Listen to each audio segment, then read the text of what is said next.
طيب إحنا كنا اتكلمنا في الجزء اللي فات إن إحنا لو هنعتمد على سياسة العقاب علشان نغير السلوك، فمهم إن العقاب يكون فوري ومؤلم كفاية ومن المؤكد وقوعه. وخليني أحكي لك قصة صغيرة في النقطة دي.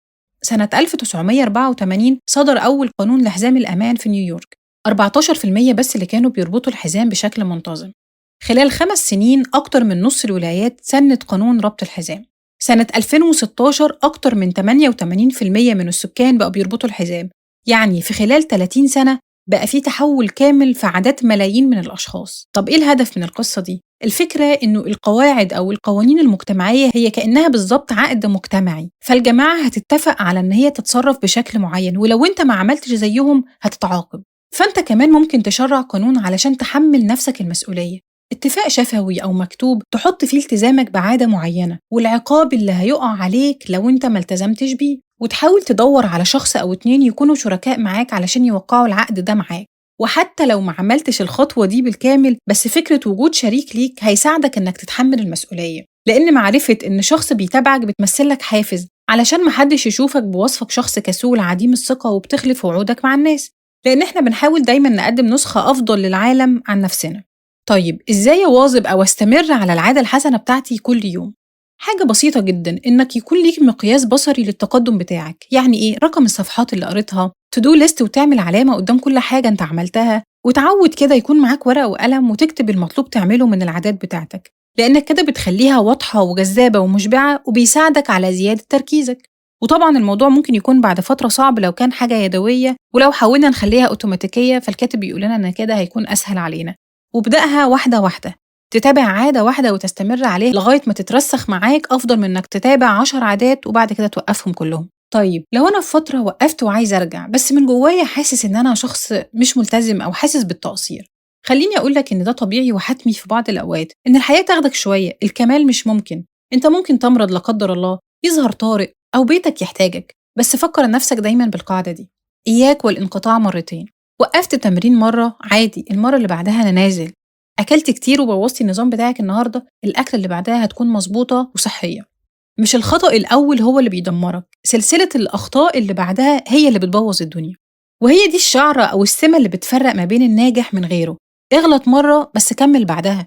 والمبدأ ده مهم جدا جدا إن احنا نقتنع بيه ونطبقه في حياتنا، لأن احنا دايما متعودين أو بنقول لنفسنا كل شيء أو لا شيء، أو لو معرفتش أعمل الحاجة دي مظبوط يبقى بلاش أعملها خالص. بس للأسف الطريقة دي من التفكير مش صحية تماما. طيب سؤال، هو إمتى الموهبة أو الجينات تكون مهمة وإمتى لأ؟ أولاً كده لازم يكون عندنا تسليم بحقيقة بسيطة، وهي إن كل واحد بيتولد بقدرات مختلفة. يعني في حاجات خارج نطاق سيطرتك، ولكن أحياناً لما الموهبة بتتوجد في غير مكانها وظروفها بتتحول لنقمة أكتر من كونها نعمة. يعني موهبتك أو جيناتك هي بتهيئك بصورة مسبقة، فبالتالي من المنطقي جدا إني أوجه جهودي ناحية المناطق أو الجهات اللي بتستثيرني وفي نفس الوقت بتتوافق مع مهاراتي الطبيعية، علشان يتوافق طموحي مع قدراتي. الجينات بتأثر على كل شيء. في مكون وراثي قوي بيحدد مقدار قوتك وضعفك في مواجهة الضغوطات، مقدار شجاعتك من عدمه، إلى آخره.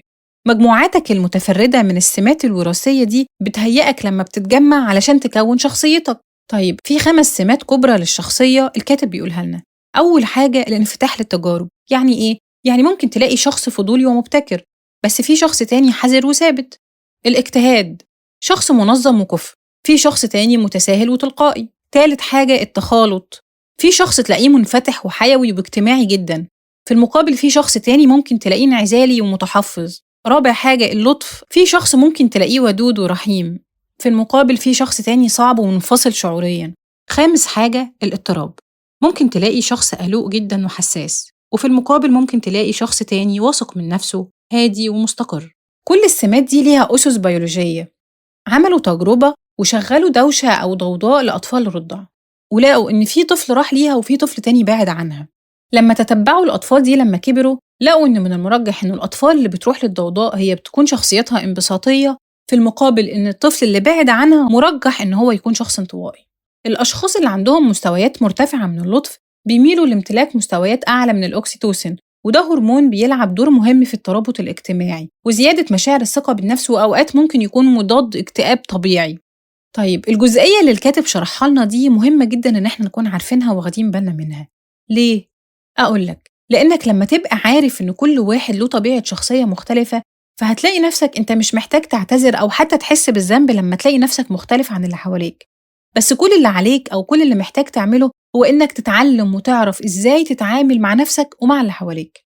يعني عليك إنك تتبنى العادات اللي بتتناسب مع شخصيتك، مش فرض عليك إنك تميل وتحب اللي حواليك بيحبوه. اختار الحاجة المناسبة ليك مش الحاجة الشائعة والمشهورة.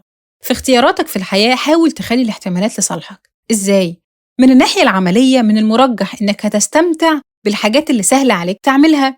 البشر عموماً الموهوبين في منطقة معينة بيميلوا لإنهم يكونوا أكتر كفاءة في المهمة دي، فبيكافئوا على المهمة سواء مادياً أو معنوياً، وبالتالي ده بيحفزهم لاستمرارهم على العادة دي. يعني لو اخترت العادة الصح هيكون التقدم بتاعك سهل، بعكس اختيارك لعادة خطأ الحياة بالنسبة لك هتكون صراع. طيب يعني إيه اخترت العادة الغلط؟ ببساطة يعني اخترت عادة شديدة الصعوبة بالنسبة لك، لأن لما العادة بتكون سهلة غالباً أنت بتنجح، ولما بتنجح بتحس بالرضا. ومع ذلك على المدى البعيد لو فضلت تتقدم وتتحسن ممكن تلاقي صعوبات كتير، فأنت محتاج تتأكد الأول إنك بتلعبها صح واخترت العادة الصح. طيب إزاي اختار العادة الصح؟ الطريقة الأكتر شيوعاً علشان تعرف أنت عايز إيه أو إيه الحاجة المناسبة ليك هي التجربة والخطأ. بس مشكلة الطريقة أو الاستراتيجية دي إن الحياة قصيرة، وإنك ما عندكش رفاهية الوقت علشان تقعد تجرب كل وظيفة وكل الأصحاب وهكذا. ففي طريقة فعالة اسمها فترة الاستكشاف. في الجواز بيسموها الخطوبة، وفي الشغل بتتسمى التدريب. بعد الفترة المبدئية دي بتوجه تركيزك لأفضل حاجة أنت وصلت لها، ولكن ده ما يمنعش إنك تكمل وتجرب من فترة للتانية. فلو نجحت تلاقي حاجة لاقي نفسك بتتقدم فيها ومناسبة لإمكانياتك ومهاراتك يبقى تستمر وتكمل. أما لو بتخسر فكمل تجربة لحد ما تلاقي الحاجة الأنسب ليك. فمثلا أنا حاليا بشتغل في شغلانة مش مبسوط فيها، بس أنا مش عارف أنا عايز إيه، يبقى هفضل زي ما أنا، ولكن هخصص وليكن ساعة من يومي أحاول أتعرف على الحاجات اللي بتشد انتباهي وأتعمق فيها أكتر كمجال للعمل. وكل ما كان عندك متسع من الوقت كل ما كان عندك إمكانية إنك تستكشف أكتر وأكتر. وفي 4 أسئلة الكاتب بيقولها لنا ممكن يساعدوك. أول سؤال: إيه الحاجة اللي أنا بستمتع بيها وأنا بعملها بس هو يعتبر شغل بالنسبة للي حواليا وفرض عليهم؟ ونقطة مهمة: الحاجة اللي بتحدد إذا كانت الحاجة دي مناسبة ليا أو لأ مش قد إيه أنا بحبها أو بكرهها، ولكن مقدار الألم اللي أنا بقدر أستحمله في سبيل إني أخلص المهمة دي بالمقارنة مع غيري. بمعنى تاني، أنت بتستمتع بوقتك وأنت بتعمل الحاجة دي بينما اللي حواليك بيشتكوا منها. طيب السؤال التاني: الحاجة اللي مش بحس بالوقت وأنا بعملها، وبتدخل في حاجة اسمها حالة التدفق، يعني بتكون مركز لدرجة إنك بتنسى العالم اللي حواليك والوقت بيعدي وأنت منغمس تماماً في النشاط اللي بتعمله. إيه الحاجة اللي بحصل فيها على عائد أكبر من الشخص العادي؟ السؤال الرابع والأخير: إيه الحاجة اللي أنا بعملها بصورة طبيعية؟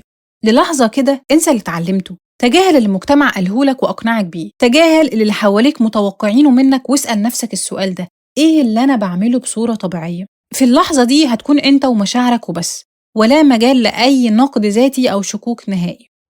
الكاتب بيقول لنا إنه في أوقات الحظ ممكن يلعب دور كبير، وبعض الناس بتتولد بقدرات بيقدرها المجتمع، بس إحنا مش هنسيب نفسنا للحظ. كل شخص بيمتلك نواحي بيكون فيها أعلى 25% من الأشخاص اللي حواليه لو بذل شوية جهد. يعني ممكن تكون بتعرف ترسم بس مش فنان، دمك خفيف بس مش كوميديان، بس لو قدرت تمزج ما بين الموهبتين دول فأنت خلقت لنفسك منطقة جديدة صعب حد يشاركك فيها.